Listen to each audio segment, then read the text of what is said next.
Hare Krishna. Here we are at the live studios in the Darshan room of Kalachandji's Dham. Here in Dallas, Texas, we have a room full of avid hearers of Srila Prabhupada's books. We have a new guest, Bhaktin D. Who I'll give you a little explanation of what's happening, so you'll know. And Mohini is here with her family. And we welcome all of you who are out there in Cyberland, from wherever you are. We're reading nightly the Srimad-Bhagavatam. We've come to the last chapter, chapter 90 of the 10th canto. And I'm going to explain this for Dee, who's just here for the first time. Krishna appeared on this earth about 5,000 years ago. He stayed 125 years. And in that time, he demonstrated the answers to all the questions of all the philosophers in the history of the universe who are wondering who God is. What are the powers of the absolute truth? And in his pastimes, there's 3 places where he spends most of his time. Vrindavan, or Braja, where he kind of grows up. He looks like he grows up. He doesn't really grow up. He just looks like he grows up. And he does things when he's just a baby, this big, that the greatest personalities in the history of the universe could not imagine doing. And then at one point in time, he moves to another place called Mathura. And later on, from Mathura, he goes to Dwarka. And this last chapter of the 10th canto is explaining some of his activities in Dwarka. So that's the gist. If I told you everything, we'd be here before we wouldn't have time to have the video. So that's what's happening. Okay? Before we start, we have a habit of reciting a prayer by Srila Sanatana Goswami, glorifying the Srimad-Bhagavatam. And this speaks for itself, this prayer.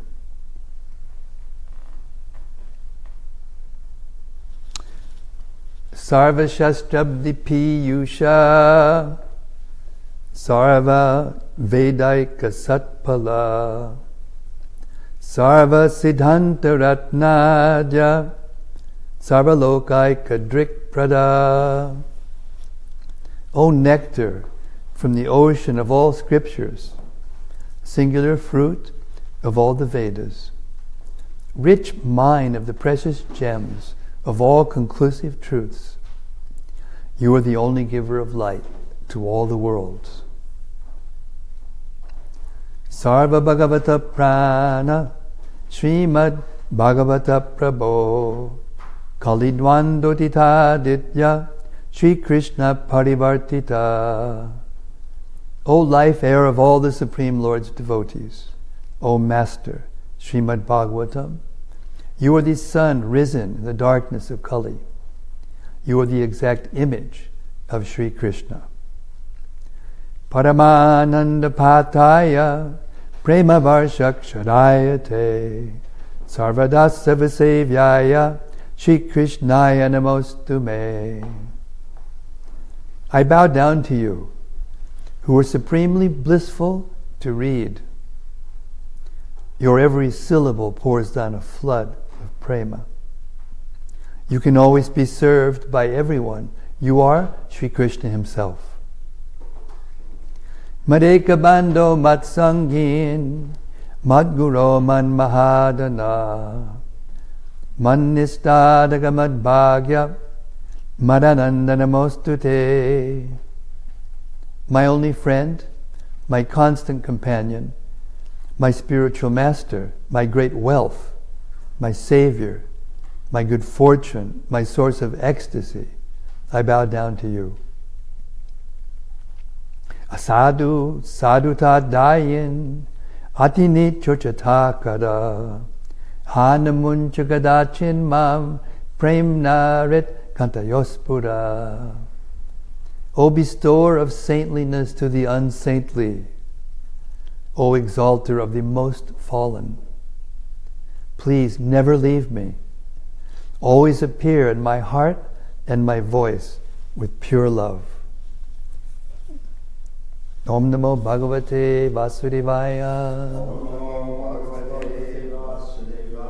Om Namo Bhagavate Vasudevaya. Om Namo Bhagavate Vasudevaya. So now we've reached the end of the 10th canto of the Srimad-Bhagavatam, chapter 90, entitled Summary of Lord Krishna's Glories.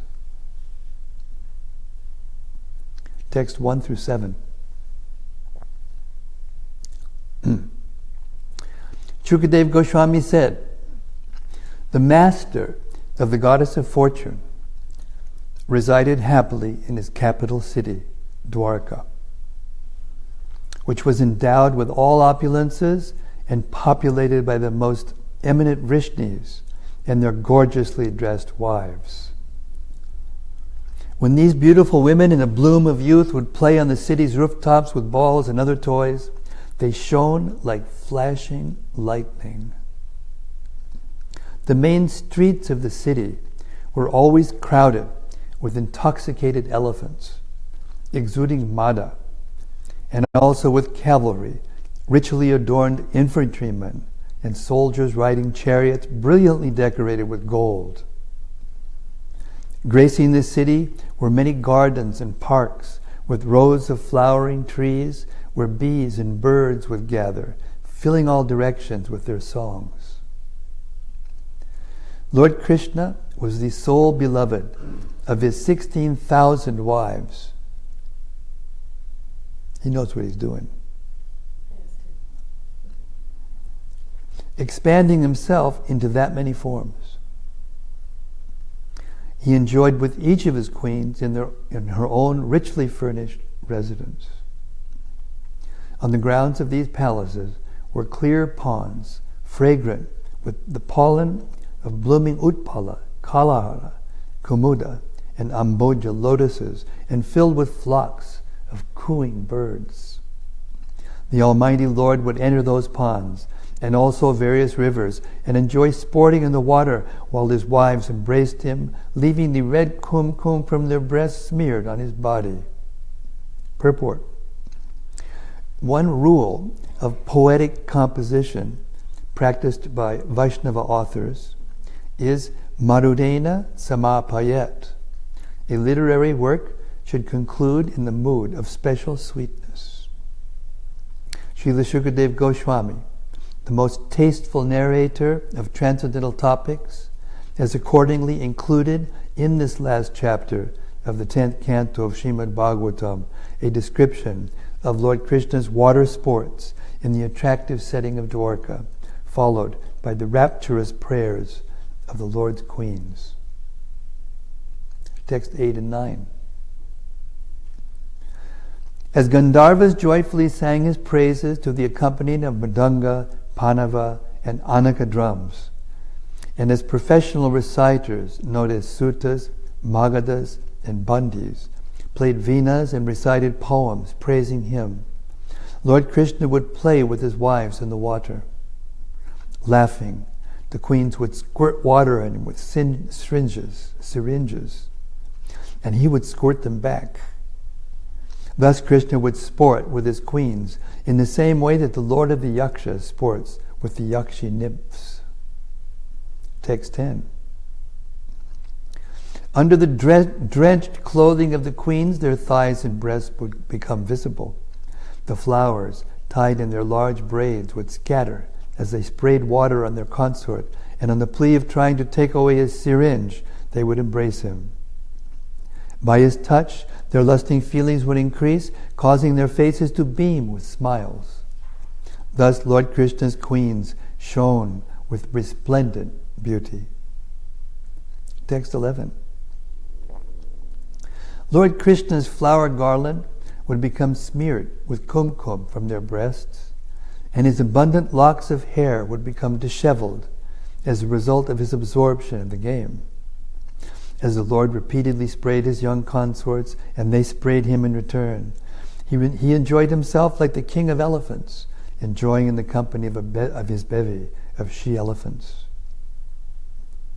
Afterward, Lord Krishna and his wives would give the ornaments and clothing they had worn during their water sports to the male and female performers, who earned their livelihood from singing and from playing instrumental music. In this way, Lord Krishna would sport with his queens, totally captivating their hearts with his gestures, talks, glances, and smiles, and also with his jokes, playful exchanges, and embraces. 14. The queens would become stunned in ecstatic trance, their minds absorbed in Krishna alone. Then, thinking of their lotus-eyed Lord, they would speak as if insane. Please hear these words from me as I relate them. Purport. Srila Vishwanath Chakravarti Thakur explains that this superficial appearance of insanity in Lord Krishna's queens, as if they had become intoxicated by datura or some other hallucinogenic drug, was in fact the manifestation of the sixth progressive stage of pure love of Godhead, technically known as prema vaicitya. Srila Rupa Goswami refers to this variety of anuraga in his Ujjvala Nilamani. Quote, when, as a natural byproduct of one's extreme love, one feels the distress of separation, even in the direct presence of the beloved, this state is called prema vaicitya.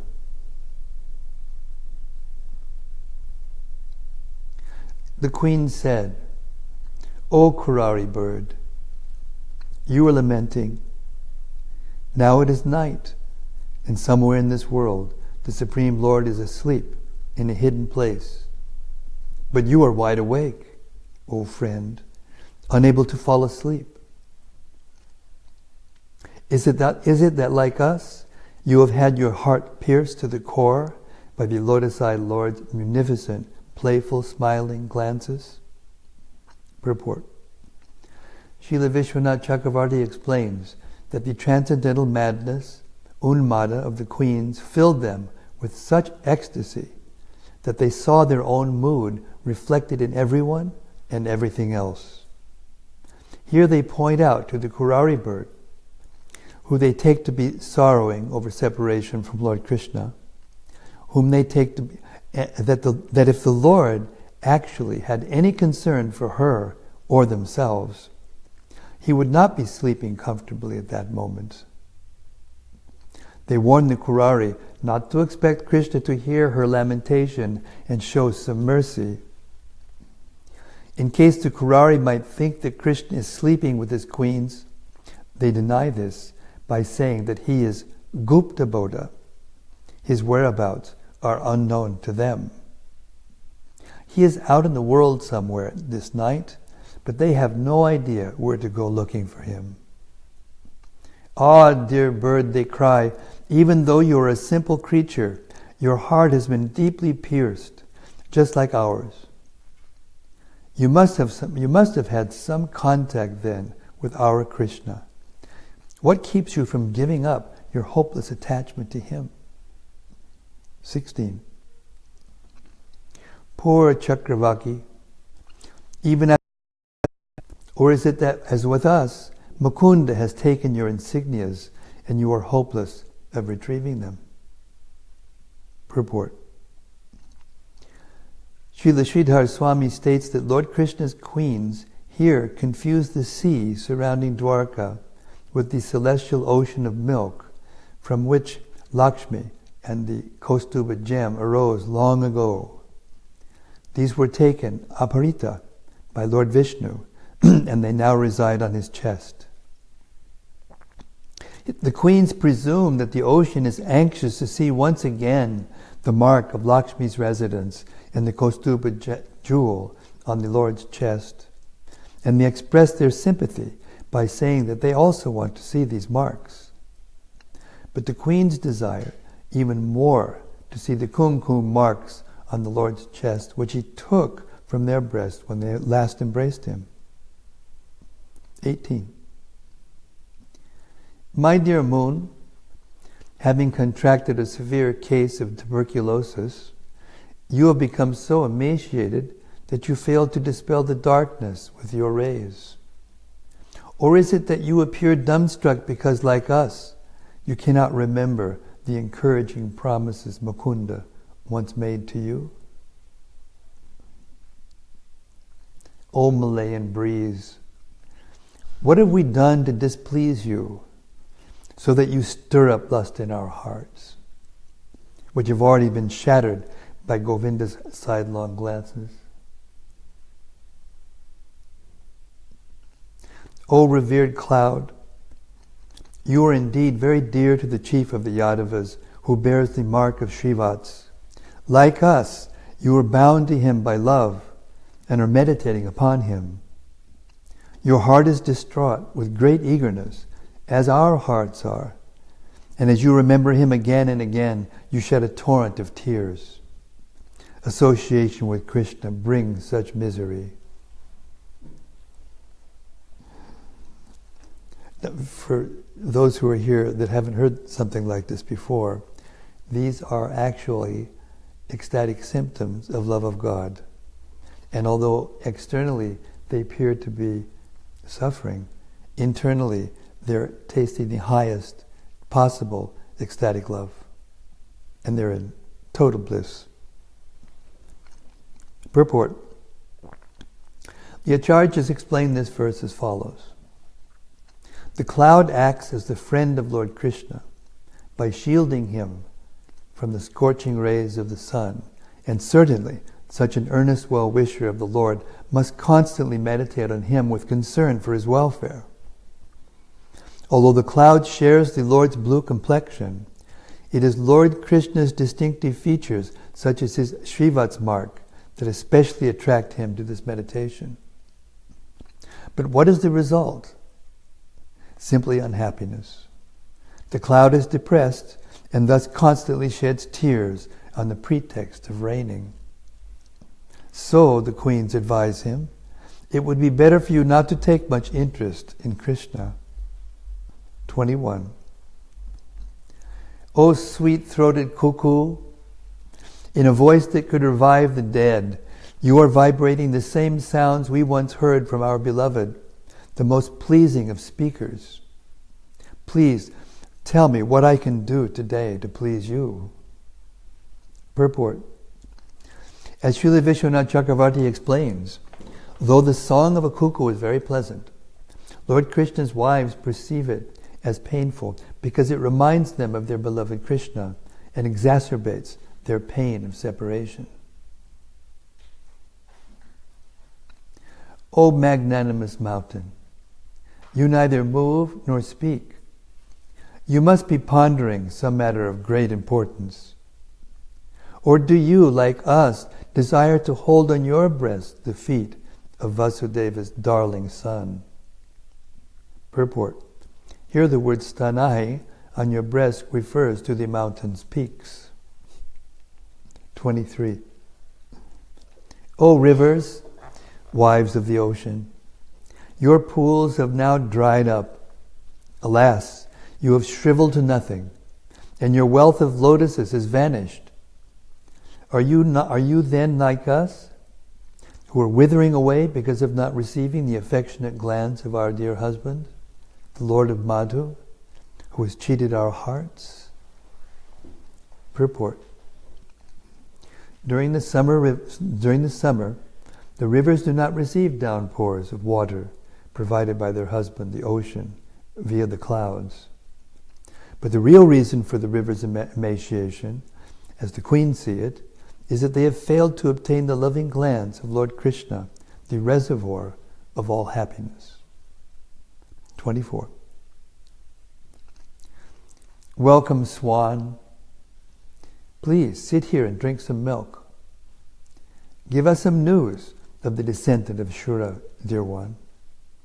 We know you are his messenger. Is that invincible Lord doing well? And does that reliable friend of ours still remember the words he spoke to us long ago? Why should we go and worship him? O servant of a petty master, go tell him who fulfills our desires to come here without the goddess of fortune. Is she the only woman exclusively devoted to him? Purport. Srila Vishwanath Chakravarti relates the following conversation between the queens and the swan. The queens ask, "Is the unconquerable Lord doing well?" The swan replies, "How can Lord Krishna be doing well without you, his beloved consorts? But does he even remember what he once told one of us, Srimati Rukmini? Does he recall that he said, 'In all my palaces I see no other wife as dear as you'?" He does indeed remember this, and that is just why he sent me here. You should all go to him and engage in his devotional service. Why should we go worship him if he refuses to come here to be with us? But my dear oceans of compassion, he is suffering so much from your absence. How can he be saved from this distress? Just listen, O servant of a petty master. Tell him to come here, as he should.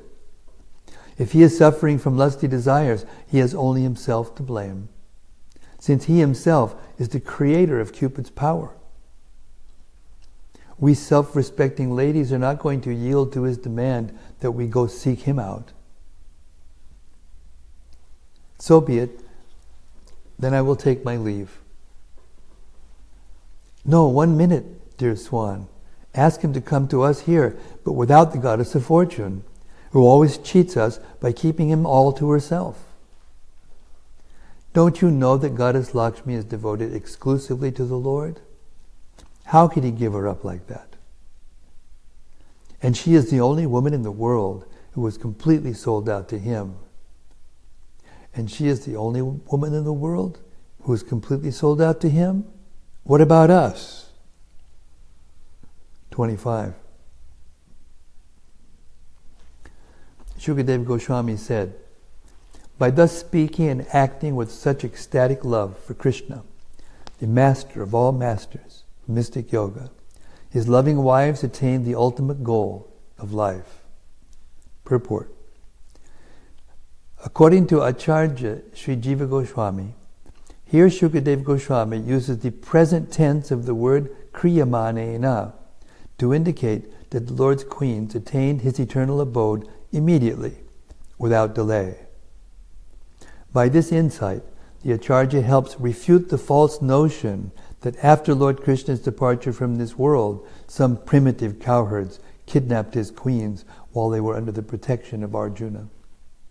In fact, as the self-realized Vaishnava commentators elsewhere explain, Lord Krishna himself appeared in the guise of the thieves who abducted the queens. For further information on this subject, see Srila Prabhupada's purport to Srimad-Bhagavatam 1, 15, 20. You have to get the set of books. Srila Vishwanath Chakravarti remarks that the supreme goal attained by these exalted women was not the liberation of the impersonal yogis, but the perfect stage of prema bhakti, pure loving devotion. Indeed, since they were already imbued with divine love of God from the very beginning, they possessed transcendental bodies of eternity, knowledge, and bliss, in which they were fully able to relish the pleasure of reciprocating with the Supreme Lord in his most intimate, sweet pastimes. Specifically, in the opinion of Srila Vishwanath Chakravarti, their love of God matured into the ecstasy of madness and pure love, bhava unmada, just as the gopis' love when Krishna disappeared from their midst during the rasa dance.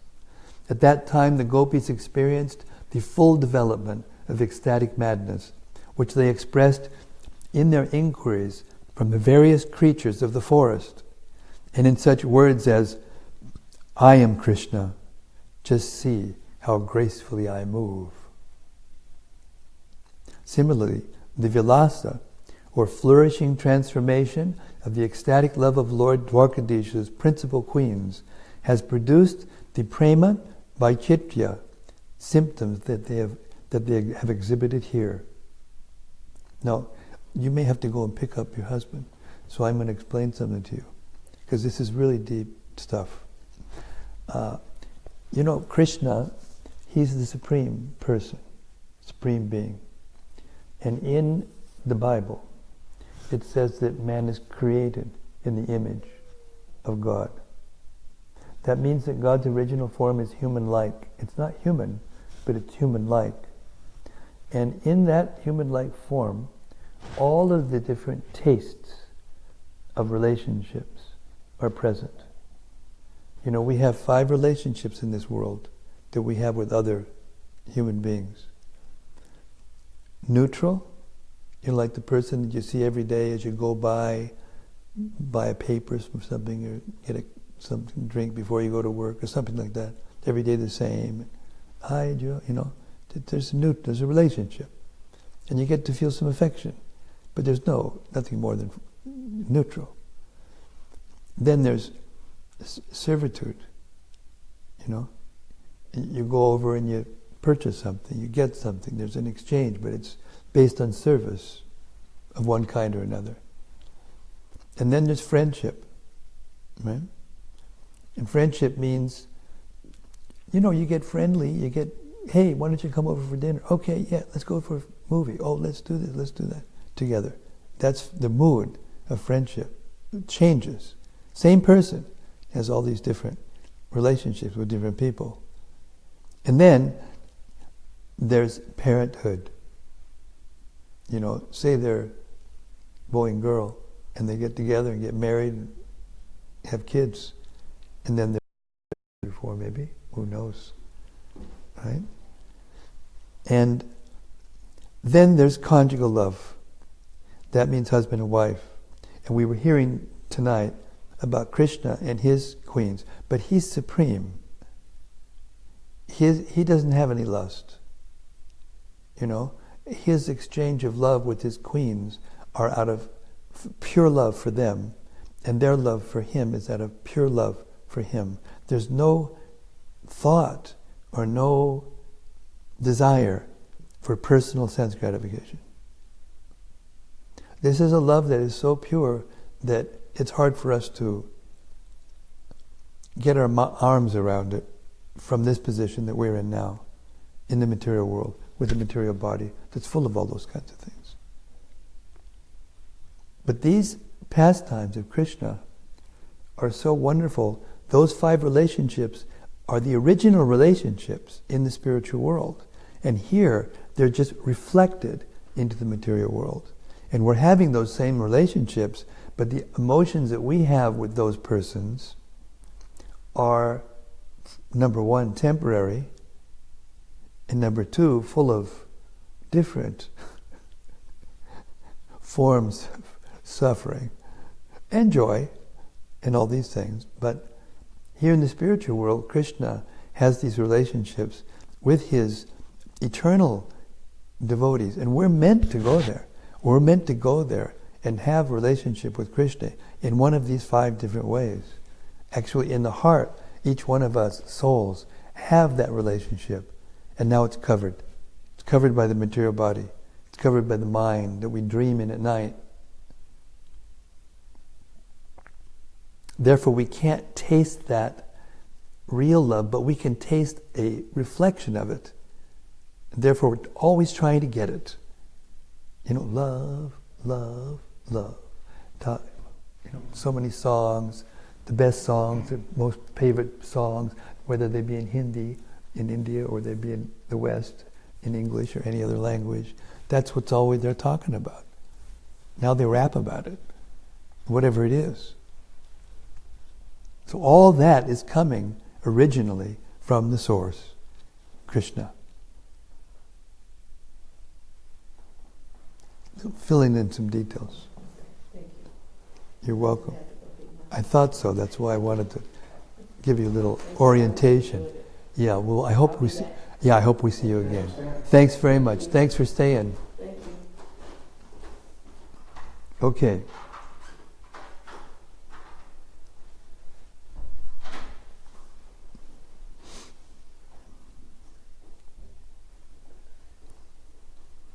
Text 26.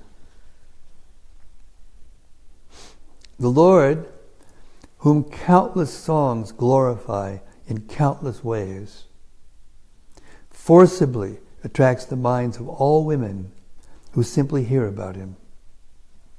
What to speak then of those women who see him directly?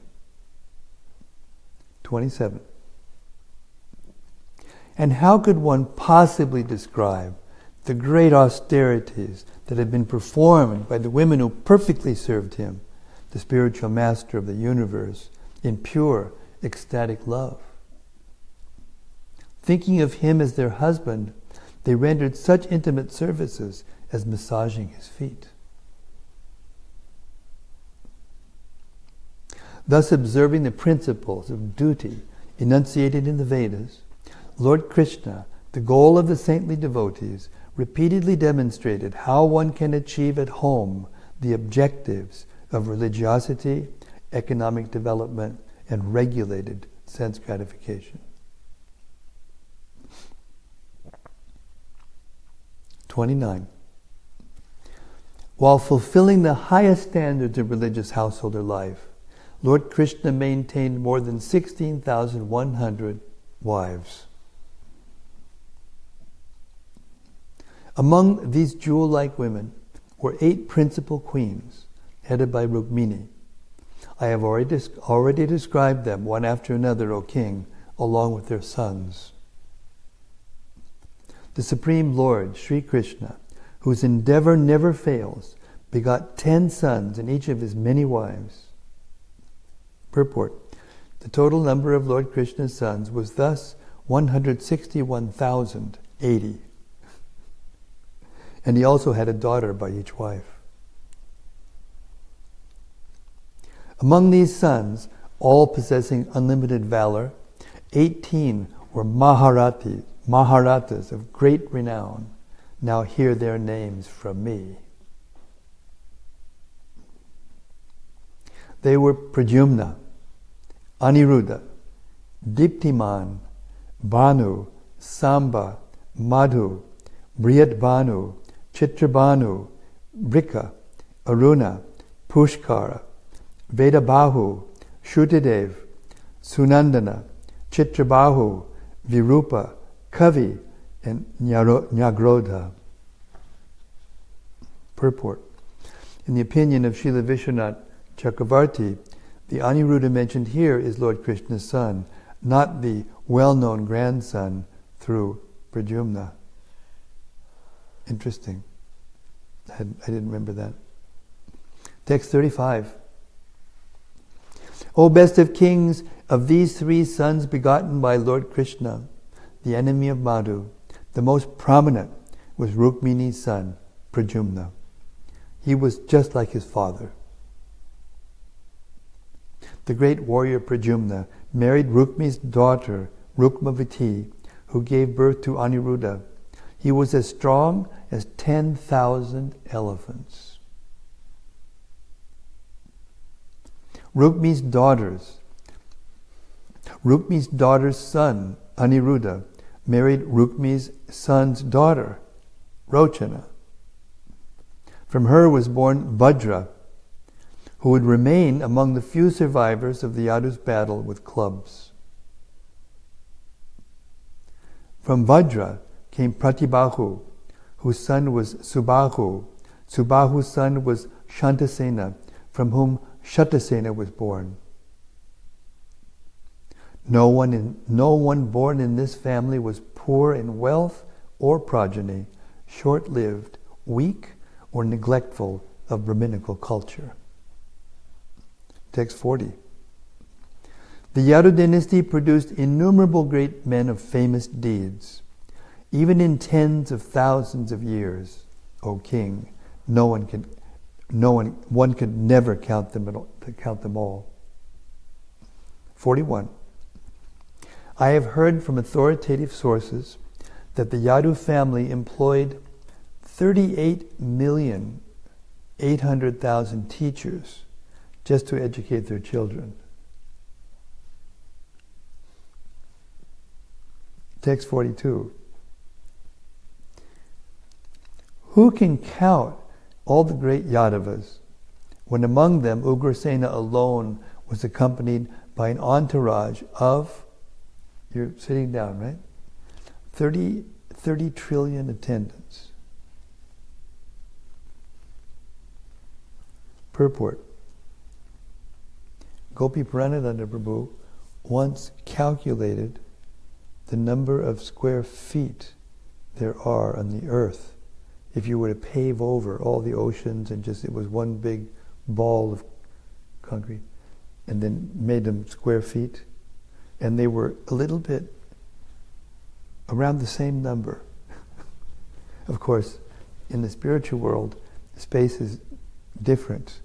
It can accommodate unlimited things, unlimited everything, actually. It's infinite dimensional. I'll talk about that later. Purport. Srila Vishwanath Chakravarti explains why specifically 30 trillion rather than an indefinite number of tens of trillions, as stated here to be the number of King Ugrasena's attendants.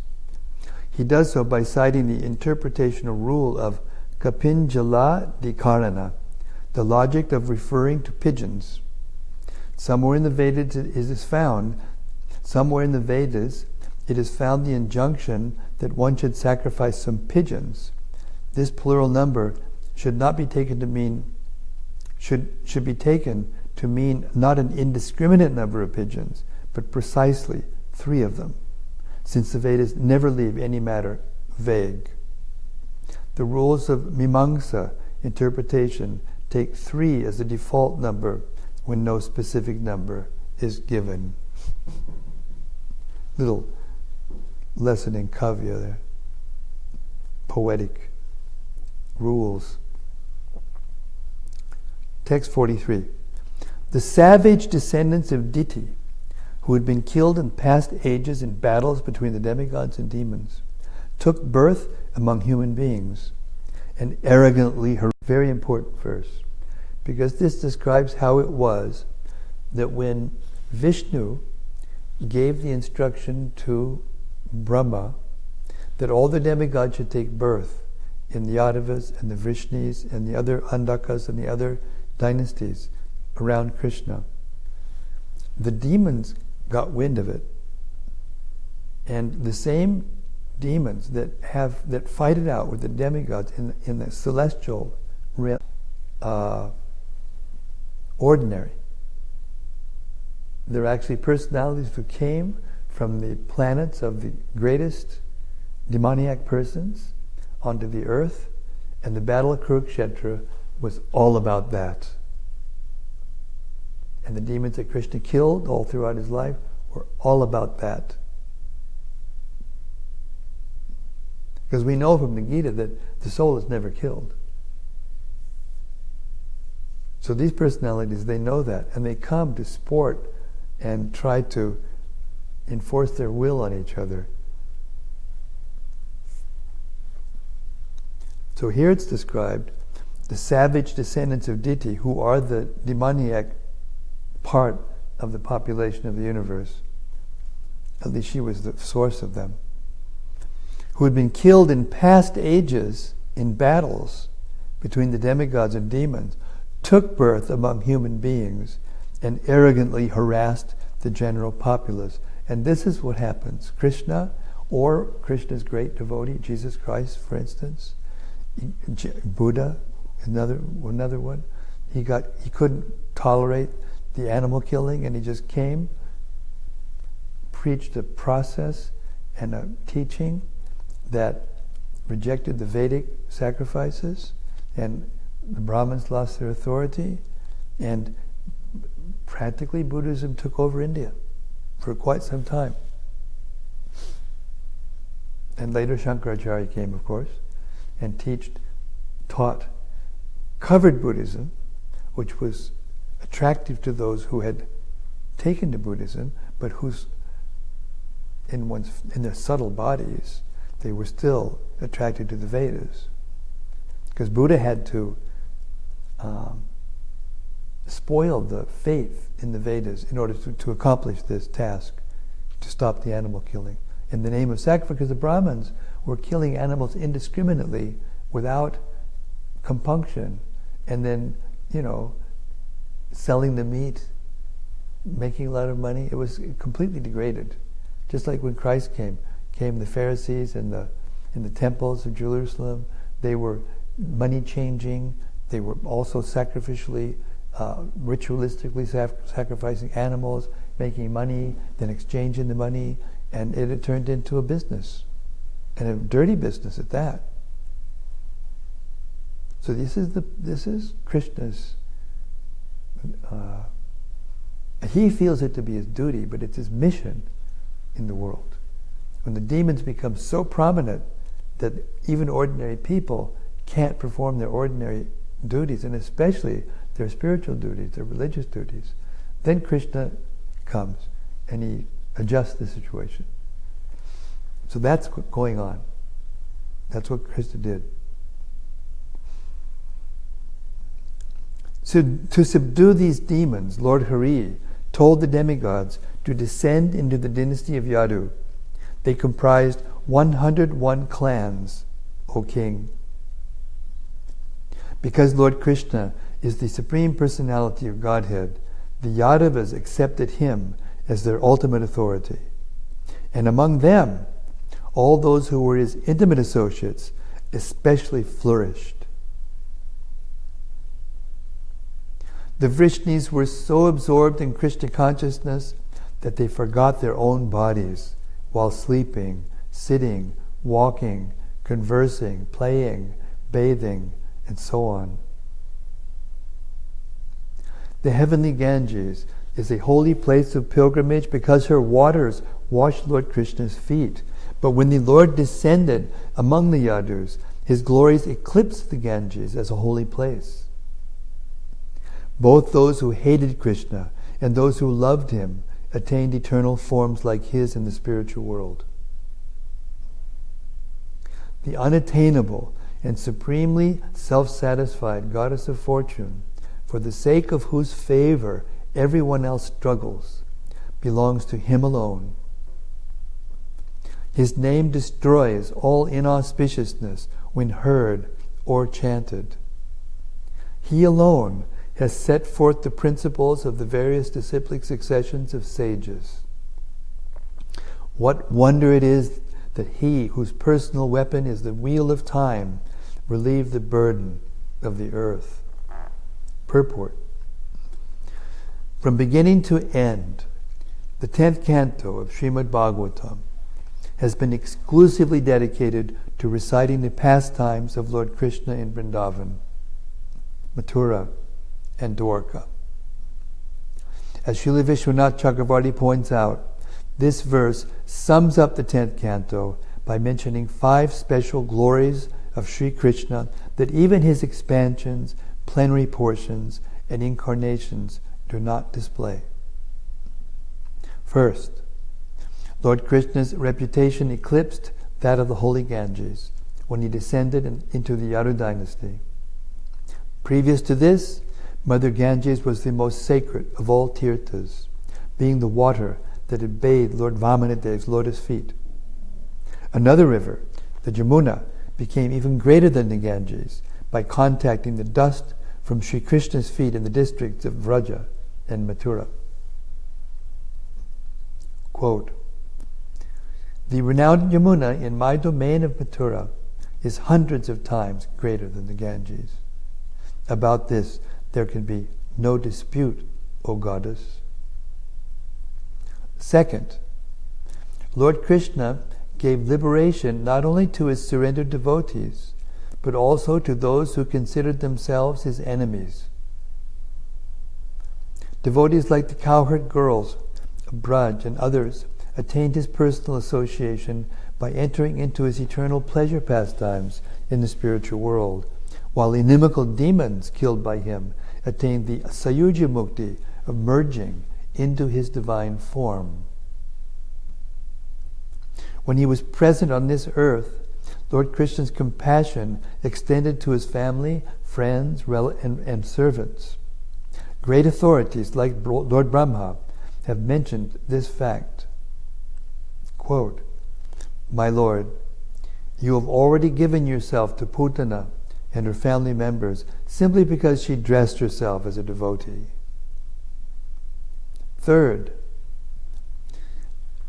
Goddess Lakshmi, Lord Narayana's constant companion, whom great demigods serve menially to win her slight favor, was unable to win the privilege of joining the intimate company of Lord Krishna's devotees in Braja. Despite her eagerness to participate in the rasa dance and other pastimes enacted by Lord Sri Krishna, and despite the severe austerities she underwent to achieve that end, she could not transcend her natural mood of reverence. The sweetness and intimacy of Lord Krishna, manifested in Vrindavan, constitute a unique kind of opulence found nowhere else, even in Vaikuntha. As Sri Uddhava says, quote, "To exhibit the strength of his spiritual potency, Lord Krishna manifested a form just suitable for his human-like pastimes in the material world. This form was wonderful even for him, and was the supreme abode of the wealth of good fortune. His limbs were so beautiful that they increased the beauty of the ornaments worn on different parts of his body." Fourth, the name Krishna is superior to the name Narayana and to those of all of Lord Krishna's other expansions. These two syllables, Krish and Na, combine together to destroy all inauspiciousness and illusion. When recited, the name Krishna becomes Shrutamata. That is to say, the recitation of Krishna's name totally crushes Matnati, the excellence of all other spiritual practices described in the revealed scriptures, Shruta. In the words of the Brahmanda Purana, quote, "By uttering the single name of Krishna just once, one attains the same benefit as that gained by reciting Lord Vishnu's 1,000 names 3 times. That means 3,000 names. We hear sometimes one name of Krishna is worth 1,000 names of Vishnu, but here we find out from the actual verse itself that it's actually 3,000 names. Well, it's 1,000 names, but chanted 3 times. 3,000 names. You have to chant 3 times 1,000 names to get one name of Krishna. Krishna is equal to 3 times Ram, and Ram is equal to 1 Ram. That's what I was going to say. Yeah, that's how I heard it also. So the Vishnu Sahasranam is equal to 1 name of Lord Ramachandra, and then 3 names of Lord Ramachandra are equal to... That's what you heard, but what we're hearing is from the verse itself. Absolutely. Sahasranam nam punyanam trir avritya tuyat palam eka vritya to Krishnasya namaikam tat praryachjati. By uttering the single name of Krishna just once, one attains the same benefit as that gained by reciting Lord Vishnu's 1,000 names 3 times. That's the verse. So you may have heard something, and it may have been said by someone to give you the sense of how much more powerful Krishna's name is than Ram's name or Vishnu's name, but this is the actual fact.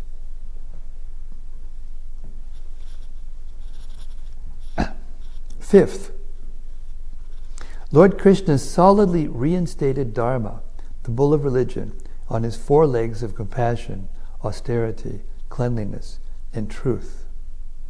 Thus, Dharma could once again become Gotra, the protector of the earth. Sri Krishna also established the religious function of Govardhan Puja to honor his favorite hill, the cows, and the brahmanas. He also became the hill Gotra himself, assuming its form to accept the cowherd's offerings. Moreover, he cultivated the dharma or loving nature of Braja's divine cowherds, Gotras, whose love for him has never been equaled. These are just a few of the wonderful features of Lord Krishna's unique personality. Text 48.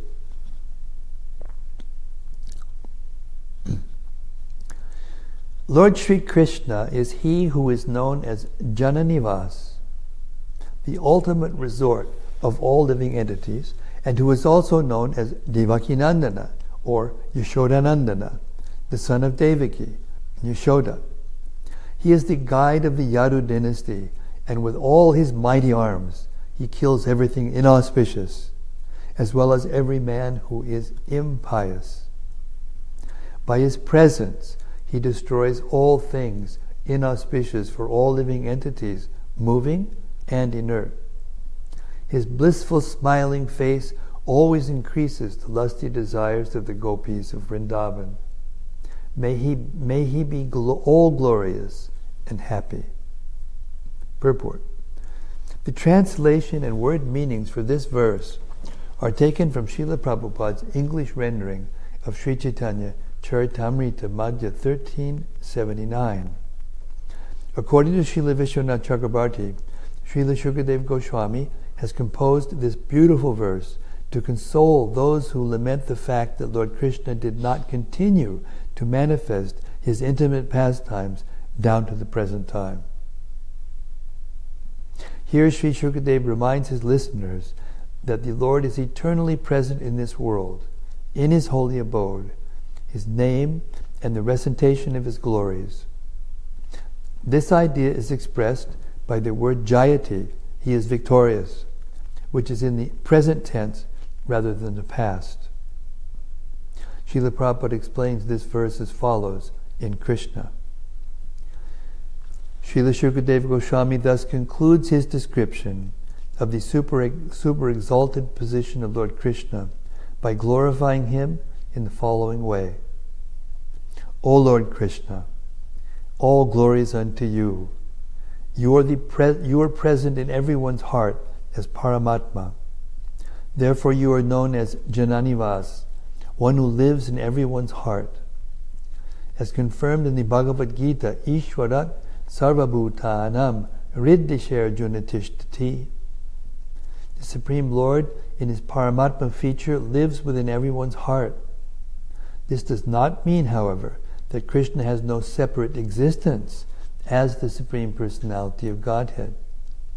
The Mayavadi philosophers accept the all-pervading feature of Parabrahman, but when Parabrahman, or the Supreme Lord, appears, they think that he appears under the control of material nature. Because Lord Krishna appeared as the son of Devaki, the Mayavadi philosophers accept Krishna to be an ordinary living entity who takes birth within this material world. Therefore, Shukadeva Goswami warns them, Devaki Janma Bhana, which means that although Krishna is famous as the son of Devaki, actually he is the super soul, or the all-pervading Supreme Personality of Godhead. The devotees, however, take this word Devaki Janmavada in a different way. The devotees understand that actually Krishna was the son of Mother Yashoda. He immediately transferred himself to the lap of Mother Yashoda, and his childhood pastimes were blissfully enjoyed by Mother Yashoda and Nanda Maharaj. This fact was admitted by Vasudeva himself when he met Nanda Maharaj and Yashoda at Kurukshetra. He admitted that Krishna and Balaram were actually the sons of Mother Yashoda and Nanda Maharaj. Vasudeva and Devaki were only their official father and mother. Their actual father and mother were Nanda and Yashoda. Therefore, Shukadeva Goswami describes Lord Krishna as Devaki Janmavada. Shukadeva Goswami then glorifies the Lord as one who is honored by the Yaduvada Parishad, the assembly house of the Yadu dynasty, and as the killer of different kinds of demons. Krishna, the Supreme Personality of Godhead, could have killed all the demons by employing his different material energies, but he wanted to kill them personally to give them salvation. There was no need of Krishna's coming to this material world to kill the demons. Simply by his willing, many hundreds and thousands of demons could have been killed without his personal endeavor. But actually, he descended for his pure devotees to play as a child with Mother Yashoda and Nanda Maharaj, and to give pleasure to the inhabitants of Dwarka. By killing the demons and giving protection to the devotees, Lord Krishna established the real religious principle, which is simply love of God. By following the factual religious principle of love of God, even the living entities known as Sthirachara were also delivered of all material contamination and transferred to the spiritual kingdom. Sthira means the trees and plants, which cannot move, and Chara means the moving animals, especially the cows. When Krishna was present, he delivered all the trees, monkeys, and other plants and animals who happened to see him and serve him, both in Vrindavan and in Dwarka. Lord Krishna is especially glorified for giving pleasure to the gopis and the queens of Dwarka. Shukadeva Goswami glorifies Lord Krishna for his enchanting smile, by which he enchanted not only the gopis of Vrindavan, but also the queens of Dwarka. The exact words used in this connection are Vardhayan Kama Devam. In Vrindavan, as the boyfriend of undergo severe austerities and penances for many, many thousands of years, and then it may be possible to realize God. But the gopis and the queens of Dwarka, simply by enhancing their lusty desires to enjoy Krishna as their boyfriend or husband, receive the highest type of salvation. In this way, Srila Prabhupada wonderfully illuminates the meaning of this verse by Shukadeva Goswami, which summarizes Lord Krishna's pastimes. Text 49. Can I get that water? Thank you. Thank you very much.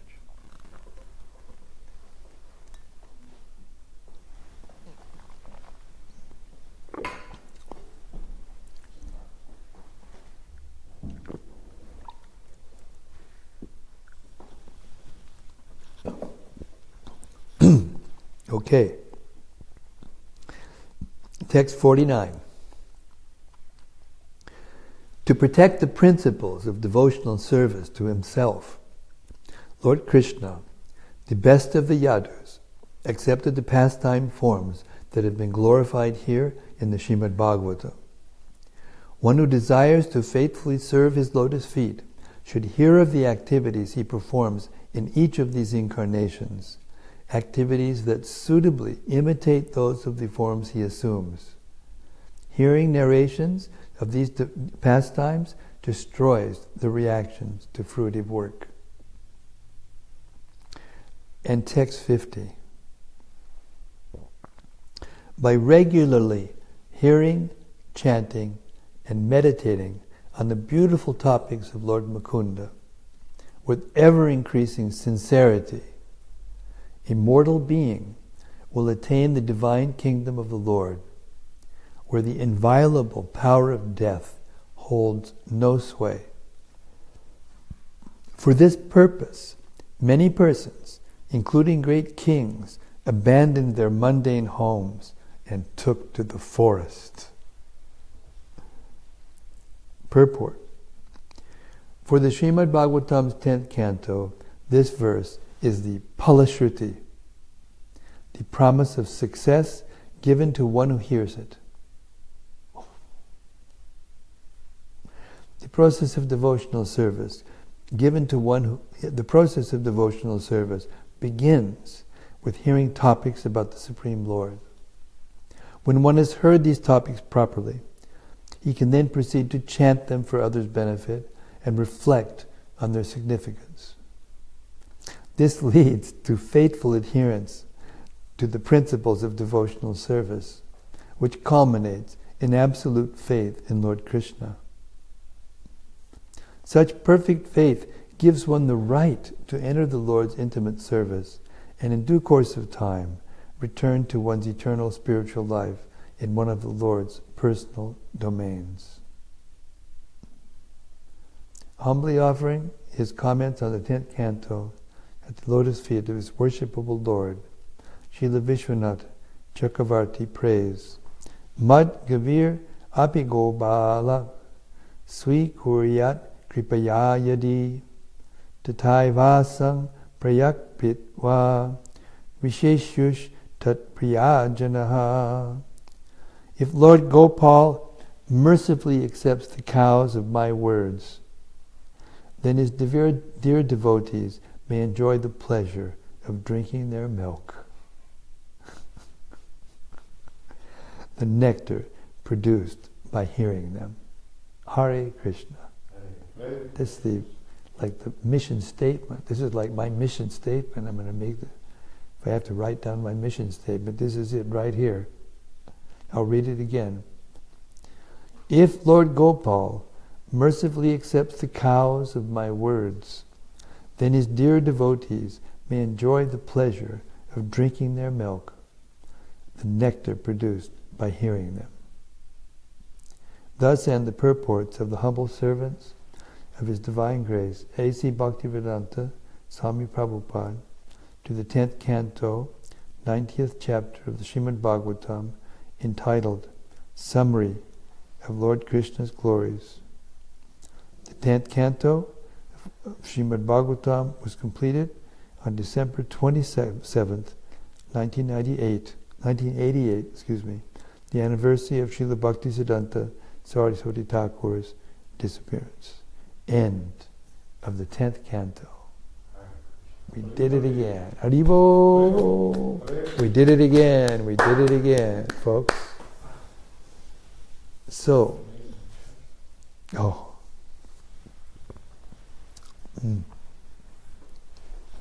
So, reflections. I don't know if there's anybody out there or not, but I'm sure that some of you will get to hear this nectar at your convenience, at your own time. Any reflections, comments, questions? No questions from Mohini? That means we must satisfy the whole universe?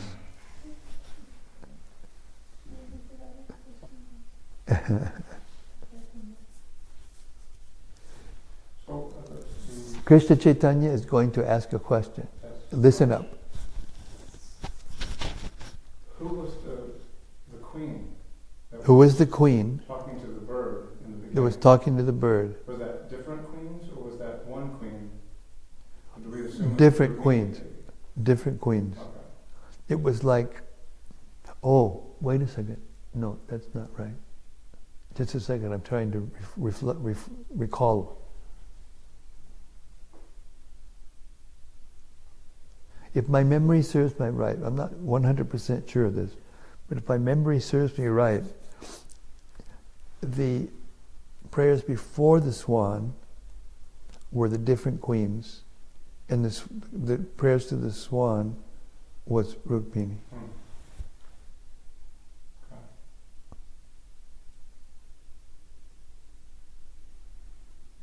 Same thing happened when Uddhava went to Vrindavan and the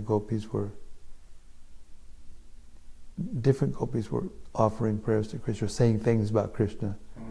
And then Radharani spoke to the bumblebee.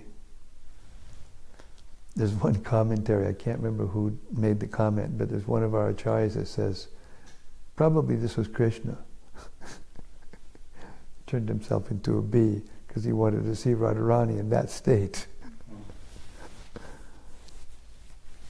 he doesn't have to go there as a bee to do that. But There's a reflection.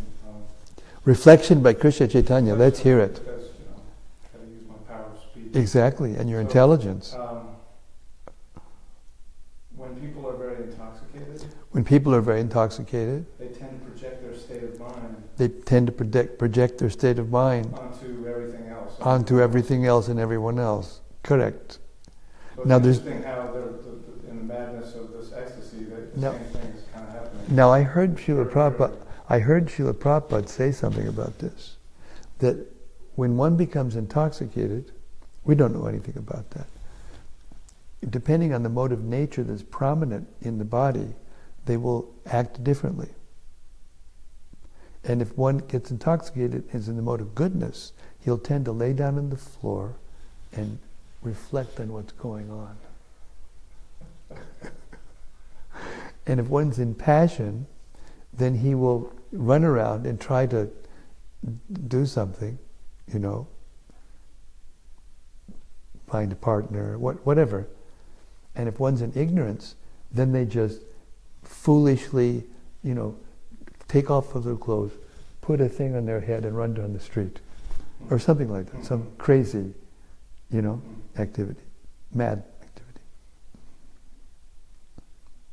So I couldn't help but notice that these prayers of Rukmini and prayers of Radharani, they contain all the symptoms of all the different, possibilities. They're seeing things, they're talking to things, they're like, imitating Krishna. Well, and because the cloud is raining, so they think naturally it's obviously crying because of separate. Yeah. Because of, the sadness of. Yeah. Right, so they project their own feelings upon. Well, they do that, but also our acharyas comment that in Goloka Vrindavan, the clouds are persons. And they do go to shade Krishna out of love. And they do cry in order to keep him cool when it's very, very hot. The trees give their shade, their fruits, their flowers. The animals create, what are all the zoos about? So that people can come and look at the animals. But Vrindavan, they don't need any bars and, places where they're all penned in. They're just naturally in love with Krishna. They all get along. They get along with the humans, like forms, and it creates a marvelous, entertaining atmosphere. So zoo is like the perverted reflection of Vrindavan? Well, I don't know if you call that. I don't know about that, because that would be trying to. Yeah, well. I would say Lord Chaitanya's pastimes are not perverted reflections, but when he dances with the animals, and when he comes to Vrindavan, all the animals follow him and they don't want him to go, and the cows just follow him around, and deer and birds, peacocks. Sometimes Radharani and Krishna turn themselves into forms of peacocks so they can dance together as peacocks.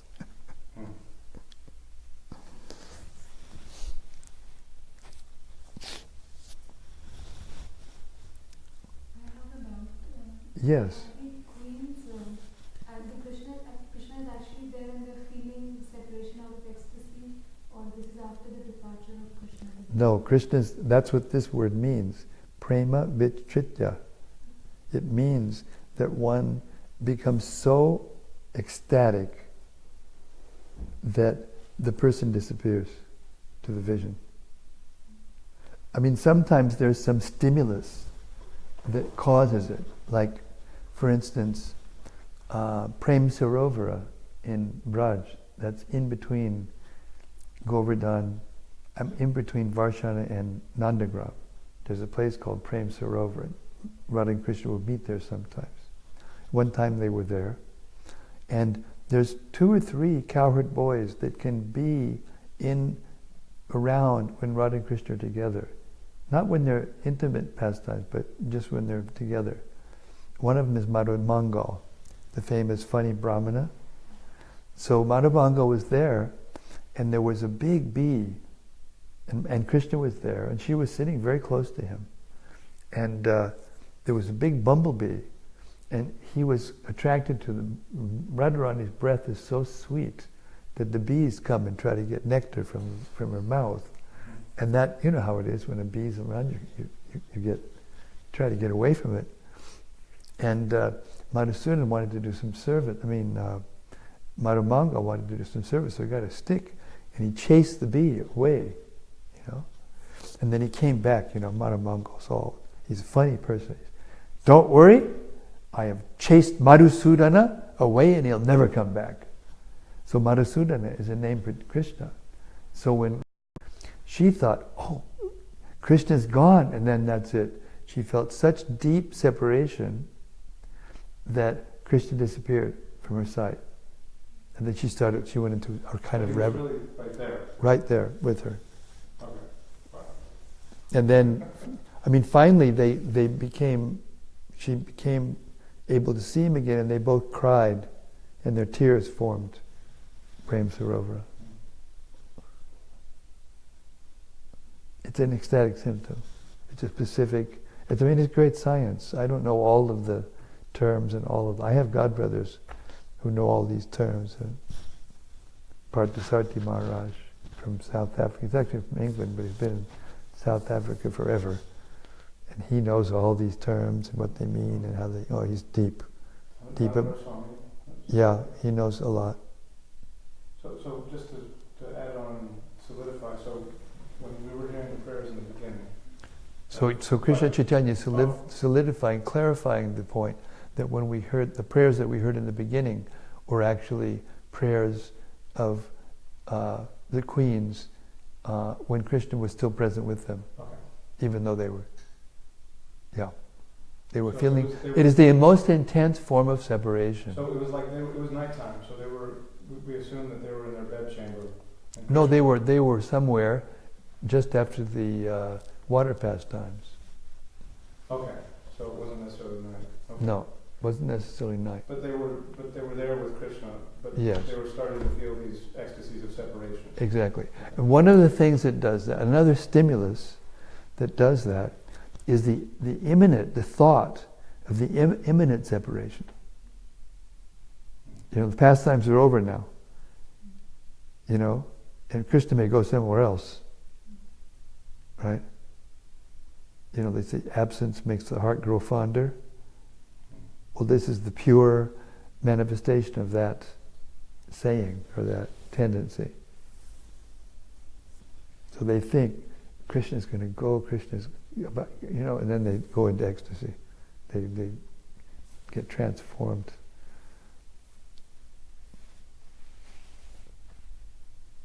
Then they see Krishna everywhere and all the plants and they start to talk to them and say all the things, these wonderful prayers that they were saying.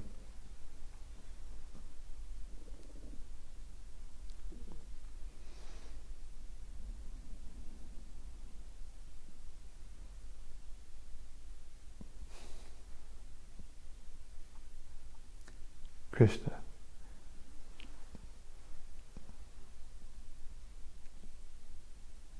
But it's really interesting how the Bhagavatam, I found a quote, I was always wondering about this when Gopi Paranadhana Prabhu was translating and commenting on the Tattva-sandarbha. He found this interesting analysis by Jiva Goswami that states that the Bhagavatam is eternal. It's Shruti. It's not compiled by an author. The Puranas are compiled by different authors. Here's the quote. This is the 8th canto, 5th chapter, 5th verse, purport. Srila Vishwanath Chakravarti Thakur remarks here that this Vaikuntha planet, like Srimad-Bhagavatam, appears and is said to be born or created, but both Srimad-Bhagavatam and Vaikuntha eternally exist beyond the material universes, which are enveloped by 8 kinds of coverings. With that, I will close tonight's reading and thank everyone for coming. It was wonderful, and we had a new person. Imagine a person, first time they hear anything and they hear about Krishna as queens. It's like second night in a row, yeah. Thank you very much, everyone. We will see you tomorrow night again, 7 o'clock Central Time in the United States.